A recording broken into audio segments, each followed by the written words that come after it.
17 পেজে মেসি কাণ্ড নিয়ে যা যা হলো, এবং তারপর থেকে দেখা যাচ্ছে যে অন্যান্য সমস্ত রাজ্য, সেই রাজ্যগুলোই হচ্ছে, মুম্বাই পারলো, হায়দ্রাবাদ পারলো, আজকে দিল্লিতেও হবে, বাংলা পারলো না। এবং শুভেন্দু অধিকারী বলছেন যে তারা ক্ষমতায় এলে, বিজেপি যেদিন ক্ষমতায় আসবে সেদিন তারা এটা নিয়ে যা করার করে দেখাবেন, মেসিকে তারা আনবেই। দেখুন, হায়দ্রাবাদে কি বোম্বেতেও তো ইভেন্টটার অর্গানাইজার শতদ্রু দত্তই ছিল, এবং শতদ্রু দত্ত ওখানে নিজে উপস্থিত থাকেনি, কারণ এখন সে জেলে আছে, পশ্চিমবাংলায় গ্রেপ্তার হয়ে রয়েছে। কিন্তু ওখানে তো ইভেন্টটা তার এজেন্সিই করলো, তার কোম্পানিই করলো, সেখানে হতে পারলো। অথচ পশ্চিমবাংলাতে, কলকাতায় ঘটনাটা ঘটলো, তার কারণটা কি? তার মানেটা এখানে শতদ্রু দত্ত বা তার কোম্পানিকে মূলত নয়, এখানে বোম্বেতে বা হায়দ্রাবাদে কি দিল্লিতে তৃণমূল নেই, কলকাতায় পশ্চিমবাংলায় তৃণমূল আছে। এবং বাংলার মানুষের কাছে আমরা আবেদন করছি, যে কদিন তৃণমূল রয়েছে, যে কোনো ক্ষেত্রে যদি দেখেছেন তৃণমূল কংগ্রেসের কোনো নেতার নাম ওখানে জড়িত রয়েছে, কোনো মতে ওখানে নিজের টাকা এবং নিজের আবেগকে ইনভেস্ট করবেন না, কেননা জানবেন তৃণমূলের কোনো নেতা ইনভলভ মানে ওখানে কিছু না কিছু একটা চুরি ছাঁচড়ামি ওখানে হবেই হবে, কেউ আটকাতে পারবে না। শুভেন্দু অধিকারী তিনি দাবি করছেন যে তারা আনবেন মেসিকে, এবং সেটা সফলভাবে তারা করে দেখাবেন। সে ঠিক আছে, উনি আজ থেকে 3 বছর আগে দাবি করেছিলেন যে ডিসেম্বর মাসের নাকি কি 12, 14 আর 20 ডিসেম্বর নাকি পশ্চিমবাংলার সরকার উল্টে যাবে। ওটা 2022-এ বলেছিলেন। আমরা 2025 সালের 12ই ডিসেম্বর, 14 ডিসেম্বর পার করে 20 ডিসেম্বরের দিকে এগিয়ে যাচ্ছি। সুতরাং বাংলায় শুভেন্দু অধিকারী এগুলো বলা সহজ, কারণ ও জানে যে বিজেপিকে ক্ষমতাতেও আসতে হবে না, ওদেরকে বেকার চাপও নিতে হবে না। ওগুলো বাদ দিন, ওগুলো গুরুত্বপূর্ণ কথা না। ও যে বলেছে, ওগুলো আমাদের কাছে এখন আগ্রহের বিষয় নয়। কিন্তু যে ঘটনা ঘটলো, তাতে কি মনে হয় যে সামগ্রিকভাবে এই রাজ্যের সম্মান সমস্ত কিছু ধূলিসাৎ হলো একদম, মানে সেটা নিয়ে একটা বড় প্রশ্ন চিহ্ন দাঁড়ালো? দেখুন, সম্মান তো ধূলিসাৎ হলো 100 বার। এবং কলকাতা শহর হচ্ছে, আমরা ভারতীয় ফুটবলের মক্কা বলি আমরা যুবভারতী ক্রীড়াঙ্গনকে। বামফ্রন্ট সরকার সুভাষ চক্রবর্তী এই স্টেডিয়ামকে তৈরি করেছিলেন, তৃণমূল কংগ্রেস এই স্টেডিয়ামটাকে একটা শ্মশান বানালো।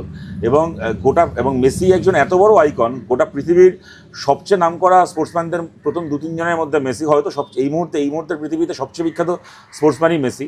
সুতরাং মেসির সঙ্গে কিছু একটা ঘটেছে মানে এটা সারা পৃথিবীতে খবর হবে, ইতিমধ্যে খবর হয়েওছে। সুতরাং বাংলার মুখে যা চুনকালি লাগলো তো লাগলো, কিন্তু তার থেকে বড় কথা হচ্ছে, প্রশ্নটা এখানে শুধুমাত্র একটা মেসিকে দেখতে পাওয়া কি না পাওয়ার নয়। দুটো ব্যাপার। একটা হচ্ছে তৃণমূল কংগ্রেসের এই যে একটা টক্সিক, সর্বগ্রাসী একটা ভিআইপি কালচার, যেখানে তৃণমূল কংগ্রেসের মানে একটা কলকাতাতে একটা কোনো ঘটনা ঘটছে মানে তৃণমূল কংগ্রেসের 4-5টা নেতা, তাদের 14 গোষ্ঠী সেখানে গিয়ে দাঁড়িয়ে থাকবে। এবং মানে হাজার হাজার টাকা দিয়ে যারা টিকিট কেটে 1 টাকা, 2 টাকা, 5 টাকা, 10 টাকা করে জমিয়ে, সাধারণ পরিবারের ছেলে মেয়ে যারা গত 4-5 মাস ধরে টাকা জমিয়ে টিকিটটা কোনোভাবে কেটেছিল, যারা কেউ হয়তো আলিপুরদুয়ার থেকে, কেউ হয়তো লক্ষ্মীকান্তপুর থেকে সেদিন ভোরবেলা ট্রেন ধরে, কেউ হয়তো পুরুলিয়া থেকে, কেউ হয়তো মণিপুর থেকে, উড়িষ্যা থেকে, আসাম থেকে, গরিব ঘরের সাধারণ মানুষ, তারা মেসিকে ভালোবেসে এসেছিল। তাদের সঙ্গে প্রতারণা করে ওই সুজিত বোসের চিটিংবাজ মেয়ে, কদিন আগে যাকে হচ্ছে চুরির কেসে ইডি জেরা করছিল, কোথাকার অরূপ বিশ্বাসের ভাইয়ের 2 মেয়ে থেকে শুরু করে অভিষেক ব্যানার্জির কোম্পানিতে, অভিষেক ব্যানার্জির কে সোশ্যাল মিডিয়া ম্যানেজার আছে না কে আছে, থেকে শুরু করে অভিষেক ব্যানার্জির আরেক ভাই আকাশ ব্যানার্জি, তার গোষ্ঠী, এই তৃণমূল কংগ্রেসের নেতার মন্ত্রীগুলো যেন ওদের যেন বাবার বিয়ে হচ্ছে, ওরা হচ্ছে গিয়ে যুবভারতীতে মেসির পাশে, মাঠের পাশে দাঁড়িয়ে রয়েছে। সুতরাং এই যে পশ্চিমবাংলার এই যে একটা টক্সিক ভিআইপি কালচার তৃণমূল আমলে তৈরি হয়েছে, যে মানে টাকা দেবে সাধারণ মানুষ, সেই টাকায় ফুর্তি করবে তৃণমূলের নেতামন্ত্রী আর তাদের পরিবারের লোকজন। দ্বিতীয় কথা হচ্ছে এইটা। এবং তৃতীয় কথা হচ্ছে দুর্নীতি, একটা বিরাট দুর্নীতি, কোটি কোটি টাকার দুর্নীতি। আপনারা জানেন যুবভারতী ক্রীড়াঙ্গনে বা যে কোনো ইডেন গার্ডেন্সে সব জায়গাতে জলের বোতল নিষিদ্ধ। আজকে বেশ কয়েক বছর ধরে এই নিয়ম করে দেওয়া হয়েছে, কারণ অতীতে কিছু ঘটনা ঘটেছে, জলের বোতল দিয়ে ডিসরাপ্ট করা হয়েছে খেলাকে, জলের বোতল নিষিদ্ধ। আজকে একজন মানুষ, তিনি জলের বোতল নিয়ে ঢুকতে পারবেন না। বিধাননগর পুলিশের পক্ষ থেকে তার আগের দিন প্রেস কনফারেন্স করে বলা হলো যে আমরা নিয়ম করে দিচ্ছি, একটা জলের বোতল মাঠে অ্যালাউ করা হবে না, কেউ নিয়ে ঢুকতে পারবে না। এদিকে অরূপ বিশ্বাসের এক ছায়াসঙ্গী তার কোম্পানির নামে টেন্ডার করে তারা নাকি জলের বোতল ঢোকানোর টেন্ডার করেছে, যে জিনিসটা বেআইনি কাজের নাকি টেন্ডার পেয়েছে তারা। তারপরে 20 টাকার জলের বোতলকে আপনারা দেখেছেন 200 টাকায় বিক্রি করা হলো। একটা মাঠের মধ্যে 1 লাখ মানুষ যদি 20 টাকার বোতল 200 টাকায় কেনে, মানে 180 ইন্টু 1 লাখ, মানে চিন্তা করুন এই অরূপ বিশ্বাসের জন্য ইলেকশন ফান্ডে কত টাকা তোলা হলো এখান থেকে, এই অরূপ বিশ্বাসদের জন্য। সুতরাং এটা খালি শুধুমাত্র প্রশ্নটা এখানে কতগুলো মান সম্মান কি মেসিকে দেখতে পাওয়া না পাওয়ার আবেগের প্রশ্ন না, এখানে কোটি কোটি টাকার দুর্নীতি ইনভলভ আছে এখানে। আগামীকাল রেজাল্ট আউট হবে, যেখানে যুবভারতীর পর এসআইআর নিয়ে যে রেজাল্ট আউট হওয়ার কথা, মনে হচ্ছে যে তৃণমূল কংগ্রেসের এবার এসআইআর নিয়ে লুক শিফট করানো, সেটা একটা ভরসা হতে পারে। দেখুন একটা কথা কারণ বলি, তারা অলরেডি সেটা নিয়ে কথা বলা শুরু করেছে। দেখো তৃণমূল আমলে একটা ব্যাপার তো হয়েছে যে তৃণমূল কংগ্রেসের আমলে যেহেতু 2 দিন অন্তর অন্তর কোনো না কোনো খারাপ ঘটনা ঘটে, সুতরাং মানে পরের খারাপ ঘটনাটাকে দেখিয়ে আগের খারাপ ঘটনাটাকে এরা ভুলিয়ে দেওয়ার চেষ্টা করতে পারে। কখনো আরজিকর হয়েছে, তো আরজিকরের কদিন পরে চলে এসেছে জয়নগর, আবার জয়নগরের কদিন পরে চলে এসেছে আর একটা ঘটনা, তার আগে হয়েছিল সন্দেশখালির পরে এসে গেছিলো আরজিকর। এইটা তৃণমূল আমলে চলতেই থাকে, কেননা তৃণমূল এমন একটা পার্টি যারা একটা দুটো পাপ করে না, যারা সপ্তাহে 3টে করে পাপ করে। কিন্তু আমরা মানুষের কাছে অবশ্যই আবেদন করবো যেন এইগুলো যেন ভুলে না যাই, আমরা ভুলে যেন না যাই, এবং ভোট দেওয়ার সময় এগুলোকে যেন মনে রাখি। দেখো, মেসি আরও 10 বার কলকাতায় আসতে পারেন, কিন্তু মেসিকে ভালো করে আনার জন্য পিসিকে তাড়াতে হবে। তাই সুতরাং ওই এসআইআর দেখাক কি ওরা যাই দেখাক না কেন, এই যে ঘটনাটা ঘটে গেছে এবং এই যেখানে কোটি কোটি টাকার দুর্নীতি আছে, কোটি কোটি টাকার দুর্নীতি ভোটের ঠিক আগে আগে, এইটার দিক থেকে নজর ঘোরালে চলবে না, ওদেরকে ঘোরাতে দেওয়া যাবে না। মুম্বাইয়ে যে মেসির অনুষ্ঠান, সেই অনুষ্ঠানে দেখা যায় যে মুম্বাইয়ের মুখ্যমন্ত্রী, মহারাষ্ট্রের মুখ্যমন্ত্রী তার স্ত্রী মেসির সঙ্গে সেলফি তুলছেন।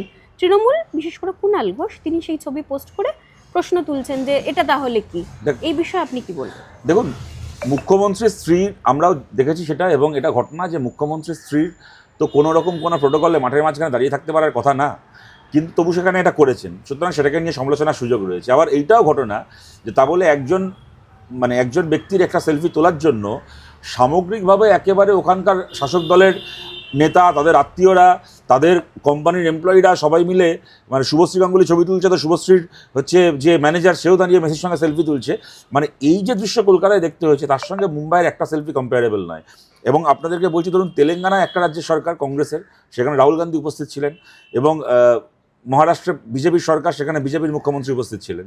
কিন্তু মানে আমি দুটো একেবারে মানে ভারতবর্ষের দুদিকের দল, কিন্তু দুটো ক্ষেত্রেই আমরা দেখেছি যে অত্যন্ত সুচারুভাবে অনুষ্ঠানটা হয়েছে। টক্সিক এই ভিআইপি কালচার একমাত্র ঘটেছে পশ্চিমবাংলায়, এবং বারবার করে এই সমস্ত একটাকে সেলফি তুললো, দুটোকে সেলফি তুললো, এইসব দেখিয়ে আসল প্রশ্নটাকে তৃণমূল আড়াল করার চেষ্টা করবে, যে এখানে যে কোটি কোটি টাকার দুর্নীতি এবং দুর্নীতির কারণে যে অব্যবস্থা তৈরি হয়েছে। আজকে আমি দেখছিলাম পুলিশের পক্ষ থেকে বলা হচ্ছে জলের বোতল কী করে ঢুকলো না, বলছে আমরা দেখিনি, আগের দিন রাত্রিবেলা আমাদের চোখের আড়ালে জলের বোতল ঢুকিয়ে নেওয়া হয়েছিল। মানে 1 লাখ জলের বোতল যদি আগের দিন রাত্রিবেলা পুলিশের চোখের আড়ালে যুবভারতীতে ঢুকিয়ে নেওয়া যায়, যেখানে কিনা রাত পোয়ালে মেসি আসবে, মেসির মতো একজন ইন্টারন্যাশনাল আইকন আসবে, তার মানে 1 লাখ জলের বোতল যদি ওখানে ঢোকানো যায়, তার মানে ওখানে একটা বোমও ঢুকিয়ে নেওয়া যেত পুলিশের চোখের আড়ালে। আগের দিন রাত্রিবেলা পুলিশের কোনো পাহারাদারিত্ব, নজরদারিত্ব ছিল না। তার মানে যদি একটা বোম বিস্ফোরণ হয়ে কোনো একটা ঘটনা ঘটতো, যদি মেসি মারা যেত, কী হতো? মমতা ব্যানার্জি মেসির বউকে 2 লাখ টাকা ক্ষতিপূরণ আর পরিবারের একজনকে হোমগার্ডে চাকরি দিতেন পশ্চিমবাংলায়।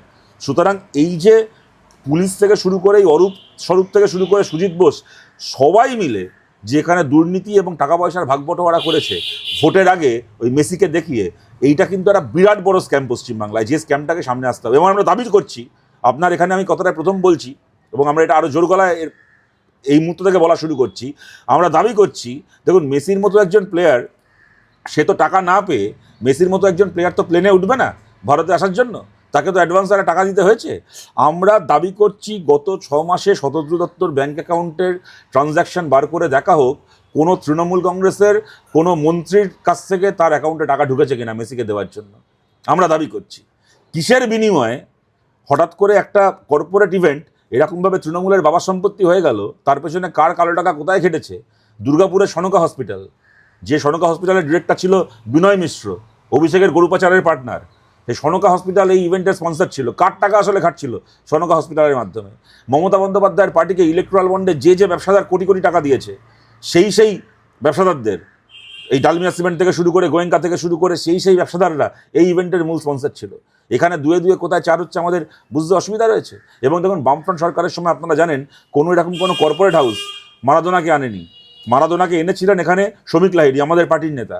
সুভাষ দা সেই সময় ক্রীড়ামন্ত্রী, তিনি সাহায্য করেছিলেন। কিন্তু আপনি দেখান তো, আপনাদের 24 ঘন্টা চ্যানেল তখন ভালো মতো করেছিল, আমার মনে আছে মোহনবাগান মাঠে যখন মারাদোনা গেছিল, সেই অনুষ্ঠানটার এক্সক্লুসিভ সম্প্রচার 24 ঘন্টা করেছিল।